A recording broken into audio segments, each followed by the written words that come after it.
Good evening, everybody. Myself, Soumya Hegde. This is Sanmarga classes. Today, we are discussing synopsis of synthetic fibers and plastics. Okay. Synthetic fibre ಮತ್ತೆ plastic ಅನ್ನ ಇವತ್ತು ನಾವು study ಮಾಡ್ಕೊಂಡು ಹೋಗ್ತೀವಿ. Okay. ಈ synthetic fibre ಮತ್ತೆ plastic ಯಾಕೆ ಇಷ್ಟು ಯೂಸ್ಫುಲ್ ಆಗಿದೆ? ಸಿಂಥೆಟಿಕ್ ಫೈಬರ್ ಮತ್ತೆ ಪ್ಲಾಸ್ಟಿಕ್ ಅಲ್ಲಿ ಇರುವಂತ ಯಾವ ಕ್ವಾಲಿಟಿಯಿಂದ ಅದಷ್ಟು ಯೂಸ್ಫುಲ್ ಆಗ್ತಿದೆ? ಸಿಂಥೆಟಿಕ್ ಫೈಬರ್ ಅನ್ನ ಹೇಗೆ ನಾವು ಫಸ್ಟ್ ಉತ್ಪಾದನೆ ಮಾಡಿದ್ವಿ, ಇದೆಲ್ಲದನ್ನ ನಾವು ಈ ಕ್ಲಾಸ್ ಅಲ್ಲಿ ಸಿನಾಪ್ಸಿಸ್ ಅನ್ನ ನೋಡ್ಕೊಂಡು ಹೋಗ್ತೀವಿ friends. Okay. So synthetic fibre synthesis ಅಂದ್ರೆ ಏನ್ ಹೇಳಿ, ನಾವು ತಯಾರು ಮಾಡೋದು ಅಂತ ಅರ್ಥ. ಈ ಸಿಂಥೆಸಿಸ್ ಅಂತ ಏನ್ ಸಿಂಥೆಟಿಕ್ ಅಥವಾ ಸಿಂಥೆಸಿಸ್ ಅಂತ ವರ್ಡ್ ಏನ್ ಹೇಳುತ್ತೆ, ಇದೇನ್ ಹೇಳುತ್ತೆ, ನಾವು ಪ್ರಿಪೇರ್ ಮಾಡೋದು, ಲ್ಯಾಬೋರೇಟರಿಲಿ ಪ್ರಿಪೇರ್ ಮಾಡೋದು, ಇದನ್ನ ಸಿಂಥೆಸಿಸ್ ಅಂತ ಹೇಳ್ತೀವಿ ನಾವು. ಯಾವುದನ್ನ ನಾವು ತಯಾರು ಮಾಡಕ್ ಆಗಲ್ವೋ ಅದನ್ನ ನಾವೇನಂತ ಹೇಳ್ತೀವಿ ಹೇಳಿ, ಸಿಂಥೆಸಿಸ್ ಅಂತ ಹೇಳಲ್ಲ ಅದನ್ನ. ಅದು ನ್ಯಾಚುರಲ್. ಯಾವುದನ್ನ, ಯಾವ ಪ್ರಾಡಕ್ಟ್ಸ್ ಅನ್ನ ನಾನು ಲ್ಯಾಬೋರೇಟರಿಯಲ್ಲಿ ಉತ್ಪಾದನೆ ಮಾಡಬಹುದು ಅಥವಾ ನಾನು ಅದನ್ನ ಆರ್ಟಿಫಿಷಿಯಲ್ ಆಗಿ ಉತ್ಪಾದನೆ ಮಾಡಬಹುದು ಅಂತದನ್ನ ನಾನು ಏನಂತ ಕರಿತೀನಿ, ಸಿಂಥೆಟಿಕ್ ಅಂತ ಕರಿತೀನಿ. ಓಕೆ. Synthetic cloth, synthetic. ಇವಾಗಿನ ಒಂದು ಯುಗ ಹೆಂಗಿದೆ ಅಂದ್ರೆ, ಇವಾಗ ಯಾವುದು ಆರ್ಟಿಫಿಷಿಯಲ್ ಇದೆಯಲ್ಲ ಅದಕ್ಕೆ ಕಡಿಮೆ ಬೆಲೆ. ಯಾಕೆಂದ್ರೆ ಅದು ನಾವು ಪ್ರಿಪೇರ್ ಮಾಡಿರೋದು ಹೆಚ್ಚೆಚ್ಚು ಪ್ರಿಪೇರ್ ಮಾಡಕ್ಕಾಗುತ್ತೆ. ಈಗ ಕಾಟನ್ ಬಟ್ಟೆ ಇದ್ರೆ, ಸಿಂಥೆಟಿಕ್ ಬಟ್ಟೆ ಇದ್ರೆ ಯೂಶುವಲಿ ಏನಾಗುತ್ತೆ ಹೇಳಿ, ಕಾಟನ್ ಬಟ್ಟೆಗೆ ಪ್ರೈಸ್ ಜಾಸ್ತಿ. ಯಾಕೆಂದ್ರೆ ಅದು ನ್ಯಾಚುರಲ್ ಇರೋದು, ಬಾಡಿಗೆ ತಂಪಾಗಿರುತ್ತೆ, ಚೆನ್ನಾಗಾಗುತ್ತೆ, ಡ್ಯೂರೇಬಲ್ ಇರುತ್ತೆ. ಇವೆಲ್ಲದನ್ನ ನೋಡಿ ಈಗ ಏನ್ ಮಾಡ್ತಿದ್ದಾರೆ ಹೇಳಿ, ಜನ ಆರ್ಟಿಫಿಷಿಯಲ್ ಇಂದ ಏನ್ ಮಾಡ್ತಿದ್ದಾರೆ, ನ್ಯಾಚುರಲ್ ಕಡೆ ಶಿಫ್ಟ್ ಆಗ್ತಿದ್ದಾರೆ. ಆದ್ರೂ ಈ ಸಿಂಥೆಟಿಕ್ ಫೈಬರ್ಗಳಿರ್ಬೋದು, ಸಿಂಥೆಟಿಕ್ ವಸ್ತುಗಳಿಗೆ ಯಾಕೆ ಇಷ್ಟು ಬೇಡಿಕೆ ಅಂದ್ರೆ, ಈಗ ಇರುವಂತಹ ಏನ್ ಪಾಪ್ಯುಲೇಷನ್ ಇದೆಯಲ್ಲ ಎಲ್ಲರಿಗೂ ನೀನ್ ನ್ಯಾಚುರಲ್ ಆಗಿ ಕೊಡ್ತೀನಿ ಅಂದ್ರೆ ಇಟ್ ಈಸ್ ಹೈಲಿ ಇಂಪಾಸಿಬಲ್. ಬೆಳೆಯೋದನ್ನ ಜಾಸ್ತಿ ಮಾಡ್ಬೇಕಾಗುತ್ತೆ, ಸಪ್ಲೈನು ಜಾಸ್ತಿ ಮಾಡ್ಬೇಕಾಗುತ್ತೆ. ಆ ಏನ್ ನ್ಯಾಚುರಲ್ ಥಿಂಗ್ ಇದೆಯಲ್ಲ ಅದ್ರದ್ದು ಬೆಲೆ ಏನಾಗುತ್ತೆ ಹೇಳಿ, ಕ್ರಮೇಣ ಜಾಸ್ತಿ ಆಗ್ತಾ ಹೋಗುತ್ತೆ. ಸೊ ಹೀಗಿರೋದಕ್ಕೆ ನಾವೇನ್ ಮಾಡಿದ್ವಿ, ಏನು ಜನ ಕೇಳಿದ್ರು ಅಂದ್ರೆ ಏನು ವರ್ಲ್ಡ್ ಏನ್ ಪೀಪಲ್ ಕೇಳಿದ್ರು, ಆ ಕೇಳಿದ್ರ ಜೊತೆಗೆ ಏನ್ ಮಾಡಿದ್ವಿ, ನಾವೇನ್ ಮಾಡಿದ್ವಿ ಹೇಳಿ, ಅದಕ್ಕೆ ಕರೆಕ್ಟ್ ಆಗಿ ಏನು ಡಿಮ್ಯಾಂಡ್ ಇತ್ತಲ್ಲ ಅದಕ್ಕೆ ಸಪ್ಲೈ ಮಾಡಕ್ ಹೋಗಿ ಈ ಎಲ್ಲ ಸಿಂಥೆಸಿಸ್ ಅನ್ನ ಮನುಷ್ಯ ಸ್ಟಾರ್ಟ್ ಮಾಡ್ತಾ ಬಂದ. ಓಕೆ. ಅಲ್ಲಿ ಫೈಬರು ಬಂತು, ಪ್ಲಾಸ್ಟಿಕ್ ಬಂತು. ಓಕೆನಾ. ಸೊ ಇದು ಈ ಸಿಂಥೆಟಿಕ್ ಫೈಬರ್ ಅನ್ನ ನಾವ್ ಯಾಕೆ ಸ್ಟಡಿ ಮಾಡ್ಬೇಕು ಅಂತ ಒಂದು ಸಣ್ಣ example. Okay. Clothes that we wear on daily basis are made of fabrics. Fabrics are made of fibers which are obtained from natural and artificial sources like wool, silk, cotton are the few examples of natural fibers. Fibers like polyester, terylene are few examples of synthetic fiber ಅಂತ ಹೇಳಿದ್ರು. ಅಂದ್ರೆ ನಾವು ಏನು ದಿನನಿತ್ಯ ಧರಿಸುವ ಬಟ್ಟೆಗಳು, ಆ ಬಟ್ಟೆಗಳು ಯಾವುದರಿಂದ ಮಾಡಲ್ಪಟ್ಟಿದ್ದೇವೆ ಅಂದ್ರೆ ಅವು ನಾರಿನಿಂದ ಮಾಡಲ್ಪಟ್ಟಿದ್ದಾವೆ. ಆ ನಾರು ಯಾವ್ದಾಗಿರ್ಬೋದು ಹೇಳಿ, ಉಣ್ಣೆ ಇರ್ಬೋದು, ರೇಷ್ಮೆ ಇರ್ಬೋದು, ಹತ್ತಿ ಇರ್ಬೋದು. ಈ ತರ ನೈಸರ್ಗಿಕ ನಾರುಗಳ ಕೆಲವು ಉದಾಹರಣೆಗಳಾಗಿದ್ದಾವೆ. ಪಾಲಿಸ್ಟರ್ ಮತ್ತೆ ಟೆರಿಲಿನ್ ಬಟ್ಟೆ ಅಂತ ಬರುತ್ತಲ್ಲ, ಜಾರ್ಜೆಟ್ ಸೀರೆ ಇರ್ಬೋದು, ಇವೆಲ್ಲ ಸಂಶ್ಲೇಷಿತ ನಾರುಗಳು. ಸಂಶ್ಲೇಷಿತ ಅಂದ್ರೆ ಏನ್ ಹೇಳಿ, ಈ ಸಂಶ್ಲೇಷಿತ ಅಂದ್ರೆ ಯಾವುದು ನೀನು ಆರ್ಟಿಫಿಷಿಯಲ್ ಆಗಿ ಪ್ರೊಡ್ಯೂಸ್ ಮಾಡಬಹುದು ಅದನ್ನ ನೀವೇನಂತ ಕರಿತೀರಾ ಹೇಳಿ, ಸಂಶ್ಲೇಷಿತ ಅಂತ ಕನ್ಸಿಡರ್ ಮಾಡ್ತೀರಾ. ಓಕೆ. ಸಂಶ್ಲೇಷಿತ ನಾರುಗಳು ಅಂತ ಕನ್ಸಿಡರ್ ಮಾಡ್ತೀವಿ ನಾವು. ಓಕೆನಾ. ಸೊ ಇಲ್ಲಿ ಯಾಕೆ ನಾವು ದೈನಂದಿನ ಜೀವನದಲ್ಲಿ ಯೂಸ್ ಮಾಡುವಂತಹ ಬಟ್ಟೆಗಳು ನಾರಿಂದ ಮಾಡಲ್ಪಟ್ಟಿವೆ? ಈಗ ರೇಷ್ಮೆ ಇರಬಹುದು ಅಥವಾ ಉಣ್ಣೆ ಇರಬಹುದು, ಹತ್ತಿ ಇರಬಹುದು, ಯಾವುದು ಅದ್ರ ಒರಿಜಿನಲ್ ಇದೆಯಲ್ಲ ಅದಕ್ಕೆ ತುಂಬಾ ಬೆಲೆ. ಈಗ ರೇಷ್ಮೆ ಸೀರೆಗೆಲ್ಲ, ಹಳೆ ಸೀರೆಗಳಿಗೆ ತುಂಬಾ ಬೆಲೆ ಇರುತ್ತಲ್ವಾ, ಹಳೆ ಸೀರೆಗಳನ್ನ ಕಂಚಿಯಲ್ಲಿ ತಗೊಳ್ತಾರೆ ಅಂತಾರೆ, ಹಳೆ ಸೀರೆಗಳಿಗೆ ಬೆಲೆ ಇದೆ ಅಂತಾರೆ. ಯಾಕಿದೆ? ಯಾಕೆಂದ್ರೆ ಮೊದ್ಲೆಲ್ಲ ಆ ರೇಷ್ಮೆ ದಾರ ಏನ್ ಬರ್ತಿತ್ತಲ್ಲ, ಸಾರಿ, ಅದನ್ನ ನೇಯುವಾಗ ನಾವು ಬೆಳ್ಳಿಯ ಅಂಶನ ಜಾಸ್ತಿ ಹಾಕ್ತಿದ್ರಂತೆ. ಸೊ ಆ ಬೆಳ್ಳಿಯ ಅಂಶ ಜಾಸ್ತಿ ಹಾಕೋದ್ರಿಂದ ಏನಾಯ್ತು ಅಂದ್ರೆ ಅದರ ಬೆಲೆ ಹಳೆ ರೇಷ್ಮೆ ಸೀರೆಗಳಿಗಿರ್ಬೋದು, ಆ ಬಟ್ಟೆಗಳಿಗೆ, ಉಲ್ಲನ್ ಇರ್ಬೋದು, ಅದಕ್ಕೆಲ್ಲ ಜಾಸ್ತಿ. ಅಂದ್ರೆ ಅದರ ಪ್ಯೂರಿಟಿ ಜಾಸ್ತಿ ಇರ್ತಿತ್ತು. ಅದರ ಪ್ಯೂರಿಟಿ ಮತ್ತೆ ಕ್ವಾಲಿಟಿ ಇವತ್ತಿಗೆ ಕಂಪೇರ್ ಮಾಡಿದ್ರೆ, ಈಗ ನೋಡಿ 4000 ಬಟ್ಟೆ ತಗೊಂಡು 40,000 ಎರಡು ಸೇಮ್ ಇರುತ್ತೆ. ಬಿಕಾಸ್ ಈ ಸಿಂಥೆಟಿಕ್ ಫೈಬರ್ ಬಂದ್ಮೇಲೆ ಅದು ಹಂಗಾಗಿರೋದು. Okay. So we wear daily ಯಾವ್ಯಾವ್ದನ್ನ ಯೂಸ್ ಮಾಡ್ತೀವಿ ನಾವು, ಉಣ್ಣೆ ಇರಬಹುದು, ರೇಷ್ಮೆ ಇರಬಹುದು, ಹತ್ತಿಯ ನಾರ್ ಇರಬಹುದು. ಇವೆಲ್ಲದನ್ನ ನಾವು ದೈನಂದಿನ ಒಂದು ಜೀವನದಲ್ಲಿ ಬಳಸ್ತಾ ಇರ್ತೀವಿ. ಓಕೆ, ಸೊ ಇದ್ರ ಬಗ್ಗೆ ನಾವೇನ್ ಮಾಡ್ತೀವಿ ಇವತ್ತು ಫರ್ದರ್ ಸ್ಟಡಿಯನ್ನ ಮಾಡ್ತೀವಿ. Okay, fibres R thin, long, flexible thread like structure used to make various material, especially fabric. Okay, ನಾರು ಅಂದ್ರೆ ಏನು? ನಿಮ್ ಚಿತ್ರದಲ್ಲಿ ಕಾಣಿಸ್ತಿದೆ ಅಲ್ವಾ? ಇದ್ಯಾವ್ದು ಹೇಳಿ? ಇದು ಸೆಣಬಿನ ನಾರು. ಭಾರತ ಸೆಣಬನ್ನು ಉತ್ಪಾದನೆ ಮಾಡೋದ್ರಲ್ಲಿ ವಿಶ್ವದಲ್ಲಿ ಏನಿದೆ ಅಗ್ರಸ್ಥಾನದಲ್ಲಿ ಇದೆ ಅಲ್ವಾ? ಸೊ ಸೆಣಬನ್ನ ಭಾರತದಲ್ಲಿ ಏನಂತ ಹೇಳ್ತೀವಿ ಹೇಳಿ? ಅದನ್ನ ಚಿನ್ನದ ದಾರ ಅಂತ ಕರಿತೀವಿ. ಈ ಸೆಣಬಿನ ಯೂಸಸ್ ತುಂಬಾ ಇದಾವೆ ಅಲ್ವಾ? ಸೊ ಇದ್ರಲ್ಲಿ ಏನು ಜೂಟ್ ಅಥವಾ ಸೆಣಬ್ ಇದೆಯಲ್ಲ ನೋಡಿ, ಇದು ಈ ಚಿತ್ರದಲ್ಲಿ ಕಾಣಿಸ್ತಿದೆ. ನಾರುಗಳು ಅಂದ್ರೆ ಏನ್ ಹೇಳಿ? ತೆಳುವಾದ, ಉದ್ದವಾದ ಮತ್ತು ಹೊಂದಿಕೊಳ್ಳುವಂತ ದಾರಗಳು. ಅಂದ್ರೆ ಅದನ್ನ ನಾವು ಫ್ಲೆಕ್ಸಿಬಲ್ ಆಗಿರೋದು, ಅದನ್ನ ಸ್ಟಿಚ್ ಮಾಡ್ಬೋದು, ಒಂದಕ್ಕೊಂದು ಕೂಡಿಸಿ ಒಂದು ದೊಡ್ಡ ಕ್ಲಾತ್ ಅನ್ನ ತಯಾರು ಮಾಡ್ಬೋದು, ಬಟ್ಟೆಯನ್ನು ತಯಾರು ಮಾಡ್ಬೋದು. ಓಕೆ, ವಿವಿಧ ವಸ್ತುಗಳನ್ನ, ವಿಶೇಷವಾಗಿ ಬಟ್ಟೆಗಳನ್ನ ತಯಾರಿಸಕ್ಕೆ ನಾರುಗಳನ್ನ ಬಳಸ್ತಾರೆ. ಇನ್ನೆಲ್ಲಲ್ಲಿ ಬಳಸ್ತಾರೆ ಹಂಗಾದ್ರೆ ನಾರುಗಳನ್ನ? ಯೂಶುವಲಿ ಕೆಲವು ಅಲಂಕಾರಿಕ ಸಾಮಗ್ರಿಗಳನ್ನ ತಯಾರು ಮಾಡೋದ್ರಲ್ಲಿ ಬಳಸ್ತಾರೆ, ಬಟ್ಟೆಯ ತಯಾರಿಕೆಯಲ್ಲಿ ಬಳಸ್ತಾರೆ ಅಲ್ವಾ? ಹೀಗಾಗಿ ನಾರಿನ ಉತ್ಪಾದನೆ ಏನಿದೆಯಲ್ಲ, ಈ ನಾರು ಅಂದ್ರೆ ಏನ್ ಹೇಳಿ? ತೆಳುವಾದ, ಉದ್ದವಾದ ಮತ್ತು ಹೊಂದಿಕೊಳ್ಳುವಂತಹ ದಾರಗಳನ್ನ ಏನಂತ ಕರಿತೀವಿ ನಾವು? ವಿವಿಧ ವಸ್ತುಗಳನ್ನ ಏನಂತ ಕರಿತೀವಿ? ಫೈಬರ್ ಅಥವಾ ನಾರುಗಳು ಅಂತ ಕರಿತೀವಿ. ಏನು ಫೈಬರ್ ಇಂದ ತಯಾರು ಮಾಡಿದೀನೋ ಅದನ್ನೇ ಏನಂತ ಕರಿತೀವಿ? ಫ್ಯಾಬ್ರಿಕ್ ಅಂತ ಕರಿತೀವಿ. ಫ್ಯಾಬ್ರಿಕ್ ಅನ್ನೋ ವರ್ಡ್ ಯಾಕೆ ಬಂತ ಹೇಳಿ? ಫೈಬರ್ ಇಂದ ತಯಾರು ಮಾಡೋದಕ್ಕೆ ಅದನ್ನ ಫ್ಯಾಬ್ರಿಕ್ ಅಂತ ಕರೆದ್ರು. Okay, types of fibre. ಈಗ ಈ ನಾರು ಅಂದ್ರೆ ಏನು ಅಂತ ಗೊತ್ತಾಯ್ತಲ್ವಾ ನಂಗೆ? ಈ ನಾರು ಅಂದ್ರೆ ಏನು ಅಂತ ಗೊತ್ತಾದ್ರೆ, ಹಂಗಾದ್ರೆ ನಾರಿನಲ್ಲಿ ಎಷ್ಟು ವಿಧಗಳಿದಾವೆ? ಈ ನಾರಿನ ವಿಧಗಳು ಅಂದ್ರೆ ಯಾವ್ಯಾವುದು? ಆ ನಾರಿನ ವಿಧಗಳನ್ನ ಹೆಂಗೆ ನಾವು ಸ್ಟಡಿ ಮಾಡಬಹುದು? ಇದನ್ನೆಲ್ಲ ನಾವು ನೋಡೋಣ.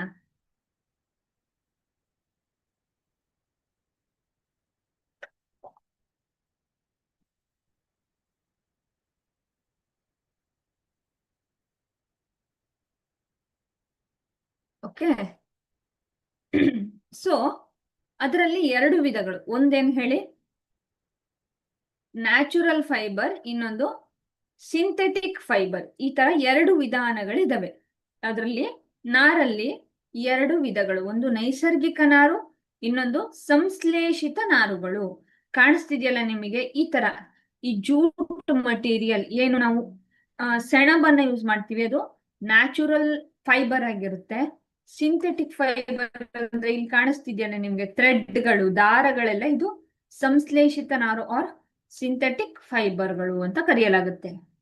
Okay, natural fibre sourced from plants or animals, that is cotton from cotton plant, wool from sheep, silk from silk worm ಅಲ್ವಾ? ಸೊ ನೈಸರ್ಗಿಕ ನಾರುಗಳಂದ್ರೆ ಯಾವುದು ಅಂತ ಹೇಳಿ ಸಿಂಪಲ್ ಆಗಿದೆ.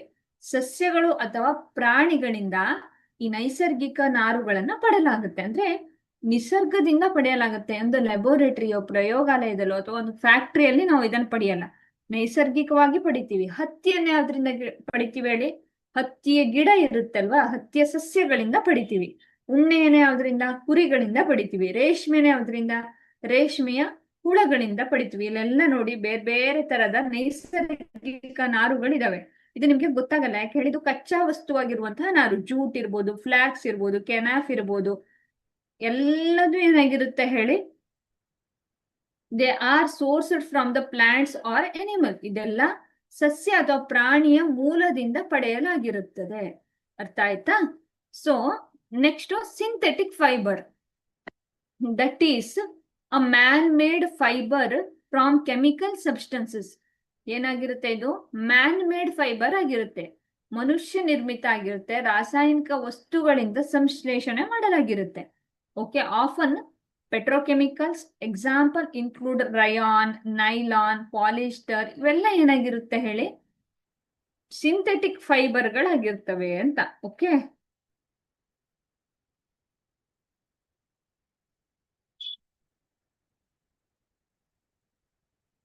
ಸೊ ಈ ಸಿಂಥೆಟಿಕ್ ಫೈಬರ್ಗಳೇನಾಗಿರುತ್ತೆ?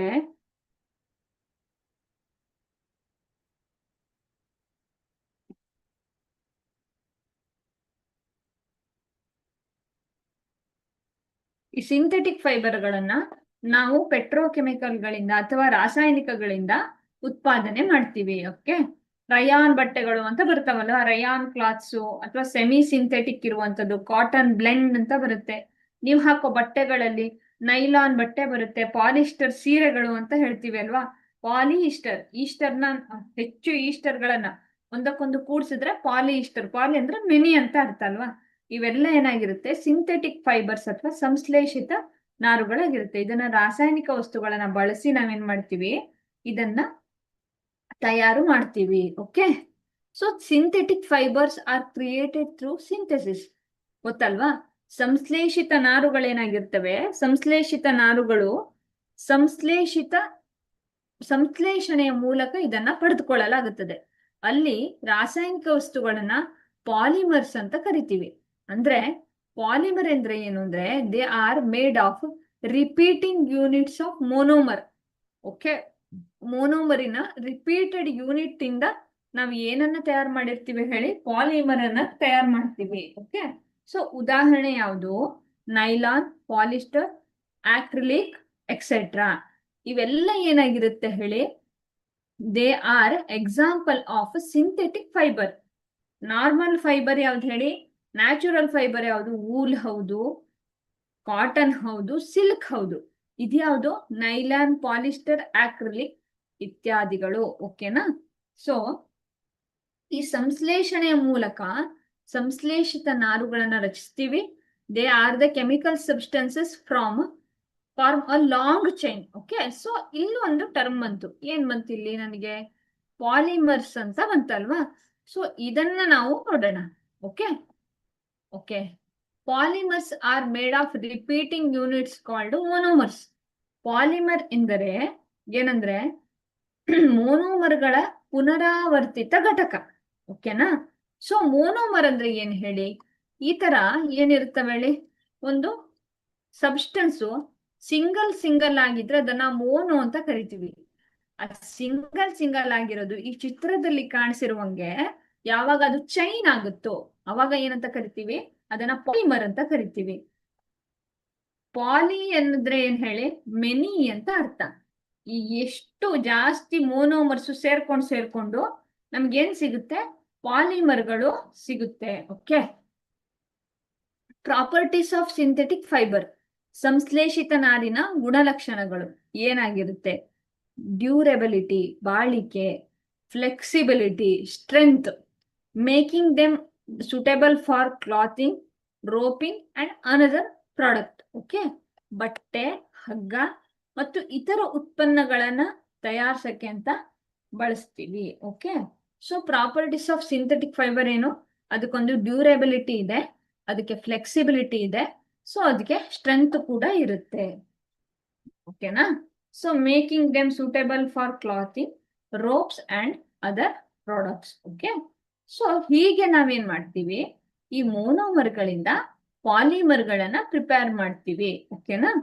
ಸೊ ಅದರಲ್ಲಿ ಒಂದೊಂದಾಗಿ ಸ್ಟಡಿ ಮಾಡೋಣ. ಈಗ ನಿಮ್ಗೆ ಒಂದು ಚಿತ್ರದಲ್ಲಿ ಒಂದು ಬಟ್ಟೆ ಕಾಣಿಸ್ತಿದೆ ಅಲ್ವಾ, ದಟ್ ಈಸ್ ರೇಯಾನ್ ಅಲ್ವಾ. They are semi synthetic fibre.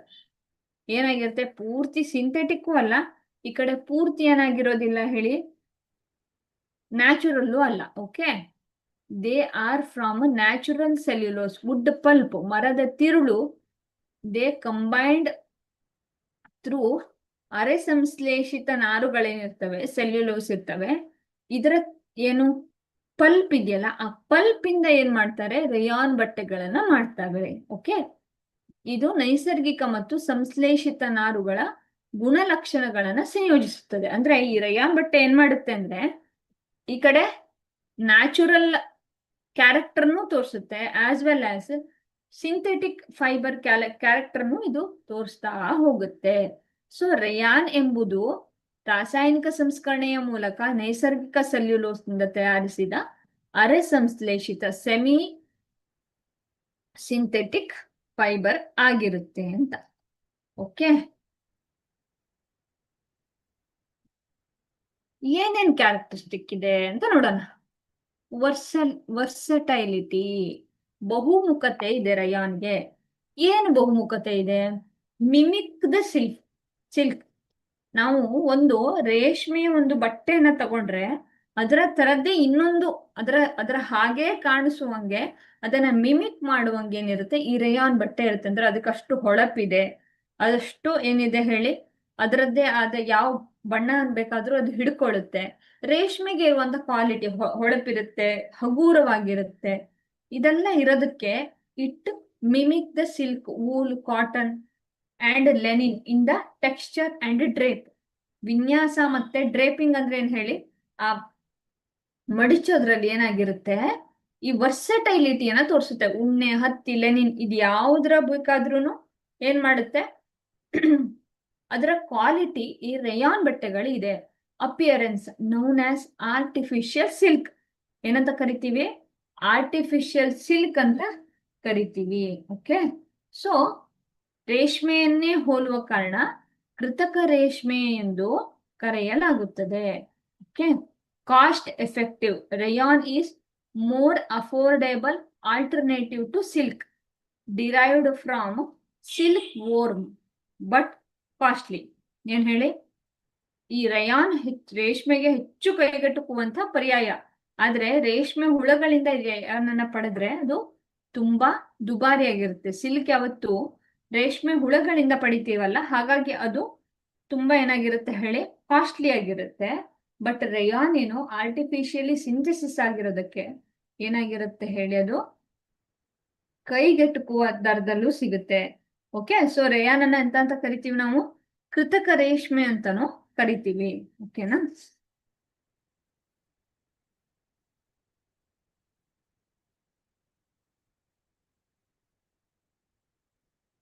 So ಮುಂದಿನದನ್ನ ನೋಡೋಣ, ನೈಲಾನ್ ಅಂತ. Okay, nylon is fully synthetic. Nylon ಅಂದ್ರೇನು? ಸಂಪೂರ್ಣ ಸಂಶ್ಲೇಷಿತ ನಾರು. ಓಕೆ, ಸಂಪೂರ್ಣ ಸಂಶ್ಲೇಷಿತ ನಾರು ಅಂಡ್ ವಾಸ್ ಕ್ರಿಯೇಟೆಡ್ ಇನ್ 1931. 1931ರಲ್ಲಿ ಅದನ್ನ ರಚಿಸಲಾಯಿತು. ಯಾವಾಗ ಈ ಬಟ್ಟೆ ವಿನ್ಯಾಸ ಮಾಡೋದನ್ನ ಮಾಡಕ್ ಸ್ಟಾರ್ಟ್ ಮಾಡಿದ್ರು, ಅವಾಗ ಏನಾಯ್ತು, ಈ ಬಟ್ಟೆಗಳ ಮೇಲೆ ಬೇಡಿಕೆ ಜಾಸ್ತಿ ಆಗ್ತಾ ಹೋಯ್ತು. ಅವಾಗ ನಮಗೆ ನ್ಯಾಚುರಲ್ ಆಗಿ ಸಿಗುವ ಬಟ್ಟೆ ಕಡಿಮೆ ಆಗಿತ್ತು. ಅದಕ್ಕೆ ಏನ್ ಮಾಡಿದ್ರು, ಪ್ರಯೋಗಾಲಯದಲ್ಲಿ ಒಂದು ಸಿಂಥೆಸಿಸ್ ಮಾಡಿ ಬೇರೆ ಬೇರೆ ತರದ ಬಟ್ಟೆಗಳನ್ನ ತಯಾರು ಮಾಡಿದ್ರು. ಓಕೆ, ನೈಸರ್ಗಿಕ ಕಚ್ಚಾ ವಸ್ತುಗಳನ್ನ ಬಳಸದೆ ಪಡೆಯುವಂತಹ ಬಟ್ಟೆ ಏನಾಗಿರುತ್ತೆ? ನೈಲಾನ್ ಬಟ್ಟೆ ಆಗಿರುತ್ತೆ. ಯಾವ್ದ್ರಿಂದ ಪಡಿತಾರೆ ಹಂಗಾದ್ರೆ? ಓಕೆ, ಕಲ್ಲಿದ್ದಲು, ನೀರು ಮತ್ತು ಗಾಳಿಯನ್ನ ಬಳಸಿ ಏನ್ ಮಾಡ್ತಾರೆ, ಈ ಒಂದು ವಸ್ತುವನ್ನ ತಯಾರಿಸ್ತಾರೆ. ನೈಲಾನ್ ಬಟ್ಟೆಯನ್ನ ತಯಾರಿಸ್ತಾರೆ. ನೀವು ಪ್ರತಿ ಚಿತ್ರದಲ್ಲಿ ಕಾಣಬಹುದು. ಇದರಲ್ಲಿ ಪ್ರತಿ ಚಿತ್ರದಲ್ಲಿ ನಾನು ಅದದೇ ಬಟ್ಟೆಯ ಟೆಕ್ಸ್ಚರ್ ಅನ್ನ ಕೊಟ್ಟಿದ್ದೀನಿ. ಸೊ ನಿಮ್ಗೆ ಕ್ಲಿಯರ್ ಆಗಿ ಗೊತ್ತಾಗುತ್ತೆ. ಇಲ್ಲಿ ನೋಡಿ, ಈ ಬಟ್ಟೆಯಲ್ಲಿ ನೋಡಿ, ಇಲ್ಲೇನಿದೆ, ಇಲ್ಲಿರೋದು ದಿಸ್ ಇಸ್ ರಯಾನ್. ಓಕೆ, ಇದು ನೈಲಾನ್. ನೈಲಾನ್ ಬಟ್ಟೆಗಳನ್ನು ಯೂಶ್ವಲಿ ಎಲ್ಲಿ ಬಳಸ್ತಾರೆ ಹೇಳಿ? ಪ್ಯಾಂಟ್ಗಳ ತಯಾರಿಕೆ, ಜೆಂಟ್ಸ್ ಪ್ಯಾಂಟ್ ಇರುತ್ತಲ್ಲ, ಅದ್ರಲ್ಲಿ ಏನಿರುತ್ತೆ, ನೈಲಾನ್ ಆಗಿರುತ್ತೆ ಆ ಬಟ್ಟೆ. ಸೊ ಇದು ನೈಸರ್ಗಿಕವಾಗಿ ಕಚ್ಚಾ ವಸ್ತುಗಳನ್ನ ಬಳಸದೆ ತಯಾರು ಮಾಡಿರ್ತಾರೆ. ಓಕೆ, ಮೊದಲ ಸಂಶ್ಲೇಷಿತ ನಾರು ಎಂಬ ಹೆಗ್ಗಳಿಕೆ ಕೂಡ ಇದಕ್ಕಿದೆ. ಓಕೆನಾ? Okay, nylon is highly valued for its strength. ಅದರ ಶಕ್ತಿ ಮತ್ತೆ ಎಲಾಸ್ಟಿಸಿಟಿ ಮತ್ತೆ ಲೈಟ್ ವೇಟ್ ನೇಚರ್ ಇರೋದಕ್ಕೆ ಇದೇನಿರುತ್ತೆ ನೈಲಾನು, ಅದಕ್ಕೆ it is highly valued and ಇದು ಹೊಳಪುಳ್ಳದ್ದು ಮತ್ತು ತೊಳೆಯಲು ತುಂಬಾ ಸುಲಭ. ಏನಿರುತ್ತೆ, it is easily washable, it is luster ಅಂದ್ರೆ ಹೊಳೆಯುತ್ತೆ ಅಲ್ವಾ. Due to these properties nylons are widely used various product ಗಳಲ್ಲಿ ನೈಲಾನ್ ಅನ್ನ ಬಳಸ್ತೀವಿ ನಾವು. ಏನಾಗಿರುತ್ತೆ ಅಂದ್ರೆ ಈ ಬಟ್ಟೆ ಎಲಾಸ್ಟಿಕ್ ಬಟ್ಟೆಗಳಾಗಿರ್ತವೆ ನೈಲಾನ್ಗಳು. ಹಾಗಾಗಿ ಹೆಚ್ಚು ಶಕ್ತಿ ಮತ್ತೆ ಸ್ಥಿತಿಸ್ಥಾಪಕತೆ, ಎಲಾಸ್ಟಿಕ್ ಹೇಳಿದ್ರೆ ದಪ್ಪ ಆಗುವಂತ ಬಟ್ಟೆಗಳಿರ್ತವ, ನಾವು ಮಾರ್ಬಲ್ ಬಟ್ಟೆ ಅಂತ ಹೇಳ್ತೀವಿ, ಅಂತ ಬಟ್ಟೆಗಳನ್ನ ನೈಲಾನ್ ಹೊಂದಿರುತ್ತೆ. ಸೊ ಇದಕ್ಕೆ ಹೆಚ್ಚು ಮೌಲ್ಯಯುತವಾಗಿದೆ. ಲೈಟ್ ವೇಟ್ ಇರೋದ್ರಿಂದ ಹಾಕೊಳ್ಳೋಕ್ಕೂ ಈಸಿ ಆಗುತ್ತೆ ನೈಲಾನ್. ಸೊ ತುಂಬಾ ಹೊಳಪಿದೆ, ತೊಳೆಯಲು ಸುಲಭ ಆಗಿರುತ್ತೆ. ಹಾಗಾಗಿ ನೈಲಾನ್ ಅನ್ನ ತುಂಬಾ ಕಡೆಗಳಲ್ಲಿ ಯೂಸ್ ಮಾಡ್ತೀವಿ ನಾವು. ಓಕೆ, ನೆಕ್ಸ್ಟ್ ಬಂದಿದ್ದು polyester. Okay, it is another synthetic fibre. Polyester ಎಂಬುದು ಒಂದು ಬೇರೆ ಬಗೆಯ ಏನಾಗಿರುತ್ತೆ, ಸಂಶ್ಲೇಷಿತ ನಾರು. It is made up of repeated units of chemical compounds known as ester. It is ಪುನರಾವರ್ತಿತ ಘಟಕಗಳಿಂದ ತಯಾರಿಸಿದ ಮತ್ತೊಂದು ಸಂಶ್ಲೇಷಿತ ಫೈಬರ್ ಆಗಿದೆ. Okay, polyester is highly durable, doesn't wrinkle easily. ಈ ಪಾಲಿಸ್ಟರ್ ಏನಾಗಿರುತ್ತೆ, ಹೆಚ್ಚು ಬಾಳಿಕೆ ಬರುವಂತದ್ದು, ಬೇಗ ಸುಕ್ಕುಗಟ್ಟಲ್ಲ, ಗರಿ ಗರಿಯಾಗಿ ಉಳಿಯುತ್ತೆ. So it is easy to wash, care for the enhancing it's properties for dress material. ತೊಳೆಯೋದು ಸುಲಭ, ಕಾಳಜಿ ಮಾಡೋದು ಈಸಿ. ಹಾಗಾಗಿ ಆಲ್ಮೋಸ್ಟ್ ಇದು ಉಡುಗೆ ತೊಡುಗೆಗಳಲ್ಲಿ ಜನಪ್ರಿಯವಾಗಿದೆ ಪಾಲಿಸ್ಟರ್ ಅನ್ನೋದು. ಪಾಲಿಸ್ಟರ್ ಸೀರೆ ಬರುತ್ತೆ, ಪಾಲಿಸ್ಟರ್ ಬಟ್ಟೆ ಬರುತ್ತೆ. ಓಕೆ, ಇದು ಏನು ಈಸಿಯಾಗಿ ಹಾಕೋಬಹುದು. ಇದಕ್ಕೇನು ಐರನ್ ಬೇಡ, ಇಂಥ ಬಟ್ಟೆಗಳಿಗೆ ಆರಾಮಾಗಿ ಹಾಕೋಬಹುದು, ಮೇಂಟೈನ್ ಮಾಡಬಹುದು. ಹಂಗಾಗಿ ವಾಶ್ ಮಾಡೋದು ಈಸಿ. ವಾಶ್ ಮಾಡಿದ್ರೆ ಬಟ್ಟೆ ಬಣ್ಣ ಬಿಡಲ್ಲ, ಡ್ಯೂರೇಬಿಲಿಟಿ ಜಾಸ್ತಿ. ಒನ್ಸ್ ತಗೊಂಡ್ರೆ ಒಂದ್ 2-3 ವರ್ಷ ಬರುತ್ತೆ ಕೆಲವು ಪಾಲಿಸ್ಟರ್ ಬಟ್ಟೆಗಳು. ಹಾಗಾಗಿ ಇದನ್ನ ಏನು, ಇದರ ಜನಪ್ರಿಯತೆ ತುಂಬಾ ಹೆಚ್ಚಾಗಿದೆ. ಸೊ ಪ್ರಸಿದ್ಧ ಉದಾಹರಣೆ ಅಂದ್ರೆ ಟೆರಿಲಿನ್. ಈ ಟೆರಿಲಿನ್ ಇದನ್ನ ಸೂಕ್ಷ್ಮ ನಾರುಗಳ ಎಳೆ ಅಂತ ಇರುತ್ತೆ. ಇದನ್ನ ನೈಸರ್ಗಿಕ ನೂಲಿನಂತೆ ನೇಯಬಹುದಾಗಿದೆ. ಓಕೆ, ಪಾಲಿಇಥಿನ್ ಟೆರೆಪ್ತಿನ್. ಓಕೆ, ಪಾಲಿಇಥಿನ್ ಟೆರೆಪ್ತಲೇಟ್ ಅಂತ ಕರಿತೀವಿ. It is one of the common form of polyester. It is widely used in bottles, utensils, films and wires. ಎಲ್ಲೆಲ್ಲಿ ಬಳಸ್ತೀವಿ? ಪೆಟ್ಟನ್ನ ನಾವು ಪಾತ್ರೆಗಳು, ಫಿಲ್ಮ್ಗಳು, ತಂತಿಗಳಲ್ಲಿ ವ್ಯಾಪಕವಾಗಿ ಬಳಸ್ತೀವಿ. ಓಕೆ, ಆಕ್ರಿಲಿಕ್ ಅಂತ ಹೇಳ್ತೀವಿ next one. So acrylic is a synthetic fiber composed of repeating unit of okay, acrylonitrile ಅಂತ. acrylonitrile ಎಂಬ ಒಂದು ಫೈಬರ್ ಇದೆಯಲ್ಲ, ಅದರ ರಿಪೀಟೆಡ್ ಯೂನಿಟ್ ಅನ್ನ ಆಕ್ರಿಲಿಕ್ ಅಂತ ಕರಿತೀವಿ. ಇಟ್ ಈಸ್ ಸಂಶ್ಲೇಷಿತ ಫೈಬರ್, ಸಿಂಥೆಟಿಕ್ ಫೈಬರ್ ಆಗಿರುತ್ತೆ. ಓಕೆನಾ? ಸೊ ಈ synthetic fibre is composed of repeating units of chemical compound, acrylonitrile ಅಂತ ಹೇಳ್ತೀವಿ ನಾವು. ಓಕೆ, ಸೊ ಇದನ್ನ ಆಕ್ರಿಲಿಕ್ ಅಂತ ಕನ್ಸಿಡರ್ ಮಾಡ್ತೀವಿ. Okay, it is commonly used at alternative of natural wool. Natural ಆಗಿ ಏನು ಉಣ್ಣೆ ಬಟ್ಟೆ ಇದೆಯಲ್ಲ, ಅದರ ಬದಲಾಗಿ ನಾವು ಯಾವ್ದನ್ನ ಬಳಸ್ತಿರ್ತೀವಿ ಹೇಳಿ? ಆಕ್ರಿಲಿಕ್ ಅನ್ನ ಬಳಸ್ತಾ ಇರ್ತೀವಿ. ಇದರ ಬಾಳಿಕೆ, ಓಕೆ, ಡ್ಯೂರಬಿಲಿಟಿ ಅಂತ ಕರಿತೀವಿ, ಸಾಫ್ಟ್ನೆಸ್, ಮತ್ತೆ wide range of availability of colours. ತುಂಬಾ ರೇಂಜ್ ನ ಕಲರ್ ಏನು ಅವೈಲಬಿಲಿಟಿ ಇರೋದ್ರಿಂದ ಈ ಆಕ್ರಿಲಿಕ್ ಏನಿರುತ್ತಲ್ಲ ಅದು ತುಂಬಾ ಫೇಮಸ್ ಆಗಿದೆ. Okay, so acrylic is a popular material for making sweater, blanket and other garment design for cold weather. ನಾವು ಕೋಲ್ಡ್ ವೆದರ್ ಹಾಕೋ ಹುಡ್ಡೀಸ್ ಇರ್ಬೋದು, ಜಾಕೆಟ್ ಇರ್ಬೋದು, ಅಥವಾ ಸ್ವೆಟರ್ಗಳಿರ್ಬೋದು, ಕಂಬಳಿ ಇರ್ಬೋದು, ಇದೆಲ್ಲದ್ರಿಂದ ಯಾವ್ದ್ರಿಂದ ಪಡಿತಾ ಇದ್ದೀವಿ ಹೇಳಿ? ಆಕ್ರಿಲಿಕ್ ಎಂಬ ಒಂದು ಜನಪ್ರಿಯ ಫೈಬರ್ ಇಂದ ಯೂಸ್ ಮಾಡ್ತಿದ್ದೀವಿ. ಸೊ ಆಕ್ರಿಲಿಕ್ ಬಟ್ಟೆಗಳು ಸಾಮಾನ್ಯ ಉಣ್ಣೆಗಿಂತ ಅಗ್ಗವಾಗಿದ್ದು ಅದೇ ಉಷ್ಣತೆಯನ್ನು ಒದಗಿಸುತ್ತದೆ. ಏನಾಗಿರುತ್ತೆ ಹೇಳಿದು? ಇದು ಸಾಮಾನ್ಯ ಏನು ಉಣ್ಣೆ ಇರುತ್ತಲ್ಲ ಅದಕ್ಕಿಂತ ಏನಿರುತ್ತೆ, ಅಗ್ಗ ಇರುತ್ತೆ, ಅಷ್ಟು ಕಾಸ್ಟ್ಲಿ ಇರೋದಿಲ್ಲ ಅಂತ. ಓಕೆ, ಸೊ